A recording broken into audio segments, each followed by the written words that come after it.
વડિયા મામલતદાર કચેરીમાં sub registrar ઓફિસમાં ભીડ વડિયા મામલતદાર કચેરીમાં સબ રજિસ્ટ્રાર ઓફિસમાં ભીડ વડિયા તાલુકાના દસ્તાવેજ ઓફિસમાં અધિકારી વિનાના દસ્તાવેજ બનાવનારની ભીડ સબ રજિસ્ટ્રાર અધિકારીની ગેરહાજરીના કારણે અરજદારોની મુશ્કેલી અઠવાડિયામાં 3 દિવસ અધિકારીઓની હાજરીનો સમય હોવા છતાં અધિકારી ગેરહાજર દસ્તાવેજ બનાવવાના ઓનલાઈન ટાઈમ મેળવ્યા હોવા છતાં અધિકારી વિના પરેશાન અરજદારો 25 થી 30 જેટલા દસ્તાવેજ બનાવનાર અરજદારોની હાલાકી સબ રજિસ્ટ્રાર અધિકારીની લાલિયાવાડી સામે અરજદારો હેરાન પરેશાન bureau report Raju Kariyavadiya sub registrar કંઈક તમે આવ્યા છો કામે અને કંઈક હાલાકી પડે છે શું હાલાકી પડે છે? આજ રોજ અમારે ભાયા વગરની ખેતીની જમીનમાં વેચાણ કરેલી હતી અને 10 ને 50નો ટાઈમ અમે ઓનલાઈન લીધેલો હતો.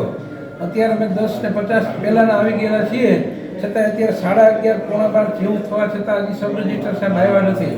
ઓફિસમાં પૂછવાથી એવું જણાવે છે કે તે અમરેલી ઓફિસે કામ હતું તો ત્યાં રોકાયા હતા. અહીં ફક્ત મંગળવાર, ગુરુવાર અને શનિવાર 3 દિવસ સાહેબ આવે છે અને આવી રીતે જો ઓફિસના કામમાં આવીને મોડું કરે તો નાના બાળકો સહિત તમામ દસ્તાવેજ કરનારા લોકો ખૂબ જ હેરાન પરેશાન થાય છે. અત્યારે કેટલો સમય છે? અત્યારે 11:05 થઈ છે.